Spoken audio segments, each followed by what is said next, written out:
প্ৰথম কুৱেশ্যনটো হৈছে পৰম্পৰাগত অসমীয়া নৃত্যৰ ৰূপ কি আৰু ইয়াৰ অপশ্যন কেইটা হৈছে option A Bharata Natyam, option B Bihu, option C Kathak আৰু অপশ্যন ডি কুচিপুড়ি আৰু ইয়াৰ শুদ্ধ উত্তৰটো হ'ল অপশ্যন বি নাইবা হ বিহু। চ' নেক্সট কুৱেশ্যনটো হৈছে কোনখন নদীক অসমৰ জীৱন ৰেখা বুলি গণ্য কৰা হয়? আমাৰ অপশ্যন কেইটা আছে option A Yamuna, option B Brahmaputra, option C Ganga and option D Godavari আৰু ইয়াৰ শুদ্ধ উত্তৰটো হৈছে অপশ্যন বি ব্ৰহ্মপুত্ৰ। আমাৰ নেক্সট কুৱেশ্যনটো হৈছে বিহু উৎসৱত পুৰুষৰ পৰম্পৰাগত সাজ পোছাক কি?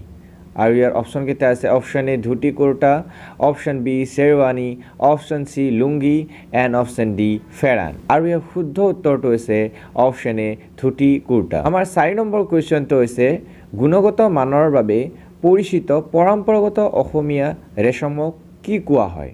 আৰু ইয়াৰ অপশ্যন কেইটা আছে অপশ্যন এ কপাহ, option B khadi, option C muga and option D linen আৰু ইয়াৰ শুদ্ধ উত্তৰটো হৈছে অপশ্যন চি মুগা। আমাৰ 5 নম্বৰ কুৱেশ্যনটো হৈছে কেইবা শতিকা ধৰি অসমত শাসন কৰা আহোম বংশৰ উৎপত্তি কোন অঞ্চলৰ পৰা হৈছিল?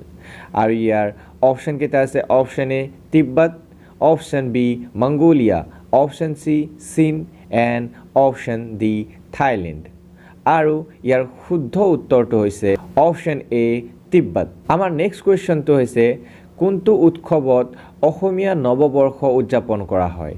আৰু ইয়াৰ অপশ্যন কেইটা আছে option A Deepavali, option B Navratri, option C Bihu and option D Durga Puja আৰু ইয়াৰ শুদ্ধ উত্তৰটো হৈছে অপশ্যন চি বিহু। আমাৰ 7 নম্বৰ কুৱেশ্যনটো হৈছে পৰম্পৰাগত অসমীয়া নাও দৌৰক এই নামেৰে জনা যায় নাইবা কি নামেৰে জনা যায়? ইয়াৰ অপশ্যন কেইটা আছে option A regatta, option B shikara, option C Bihu and option D Holi আৰু ইয়াৰ শুদ্ধ উত্তৰটো হৈছে অপশ্যন এ ৰেগাটা। আমাৰ 8 নম্বৰ কুৱেশ্যনটো হৈছে বিহুৰ সময়ত কিহৰ পৰম্পৰাগত অসমীয়া মিঠাই তৈয়াৰ কৰা হয়? আৰু ইয়াৰ অপশ্যন কেইটা আছে option A jalebi, option B laddu, option C pitha and option D gulab jamun আৰু ইয়াৰ শুদ্ধ উত্তৰটো হৈছে অপশ্যন চি পিঠা। আমাৰ নেক্সট কুৱেশ্যনটো হৈছে অসমৰ কোনখন বন্যপ্ৰাণী অভয়াৰণ্য এশিঙীয়া গঁড়ৰ বাবে বিখ্যাত? আৰু ইয়াৰ অপশ্যন কেইটা আছে অপশ্যন এ কাজিৰঙা ৰাষ্ট্ৰীয় উদ্যান, অপশ্যন বি সুন্দৰবন ৰাষ্ট্ৰীয় উদ্যান, অপশ্যন চি মানস ৰাষ্ট্ৰীয় উদ্যান and option D Dibru Saikhowa ৰাষ্ট্ৰীয় উদ্যান আৰু ইয়াৰ শুদ্ধ উত্তৰটো হৈছে অপশ্যন এ কাজিৰঙা ৰাষ্ট্ৰীয় উদ্যান। আমাৰ নেক্সট কুৱেশ্যনটো হৈছে পৰম্পৰাগত অসমীয়া লিপিৰ নাম কি? আৰু ইয়াৰ অপশ্যন কেইটা আছে option A Devanagari, option B Bangla, option C Asomiya and option D Gurmukhi আৰু ইয়াৰ শুদ্ধ উত্তৰটো হৈছে অপশ্যন চি অসমীয়া। আমাৰ নেক্সট কুৱেশ্যনটো হৈছে কোনটো নৃত্যৰ ৰূপ অসমৰ চাহ বাগিচাৰ লগত জড়িত? ইয়াৰ অপশ্যন কেইটা আছে option A Bihu, option B Sattriya, option C Jhumur and option D Sankirtan আৰু ইয়াৰ শুদ্ধ উত্তৰটো হৈছে অপশ্যন চি ঝুমুৰ। আমাৰ নেক্সট কুৱেশ্যনটো হৈছে বিখ্যাত অসমীয়া উৎসৱ আলি আই লৃগাঙৰ সম্পৰ্ক কাৰ লগত? আৰু ইয়াৰ অপশ্যন কেইটা আছে অপশ্যন এ চপুৱা, option B Bihu, option C Deepawali and option D Navratri আৰু ইয়াৰ শুদ্ধ উত্তৰটো হৈছে অপশ্যন এ চপুৱা। আমাৰ নেক্সট কুৱেশ্যনটো হৈছে জটিল ডিজাইনৰ বাবে পৰিচিত পৰম্পৰাগত অসমীয়া গহনা কি কোৱা হয় নাইবা কি নামেৰে মতা হয়?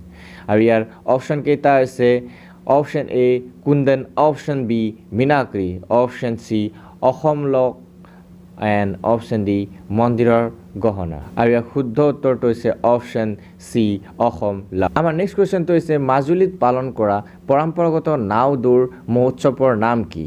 আৰু ইয়াৰ অপশ্যন কেইটা আছে option A Bihu, option B Majuli উৎসৱ, option C Namami Brahmaputra and option D Ali Ai Ligang আৰু ইয়াৰ শুদ্ধ উত্তৰটো হৈছে নমামি ব্ৰহ্মপুত্ৰ। আমাৰ নেক্সট কুৱেশ্যনটো হৈছে আহোম স্থাপত্যৰ বাবে অসমৰ কোনটো ঐতিহাসিক স্থান পৰিচিত? আৰু ইয়াৰ অপশ্যন কেইটা আছে অপশ্যন এ কামাখ্যা মন্দিৰ, option B Rang Ghar and option C Kaziranga ৰাষ্ট্ৰীয় উদ্যান এণ্ড অপশ্যন ডি ডিব্ৰুগড় আৰু ইয়াৰ শুদ্ধ উত্তৰটো হৈছে অপশ্যন বি ৰংঘৰ। আজিৰ বাবে ইমানেই। যদি ভিডিঅ'টো আপোনালোকৰ ভাল লাগিল তেতিয়াহ'লে এটা লাইক আৰু এটা ছাবস্ক্ৰাইব কৰি দিব আৰু নিজৰ লগৰ বন্ধু বান্ধৱীৰ সৈতে ভিডিঅ'টো শ্বেয়াৰ কৰি দিব। ধন্যবাদ।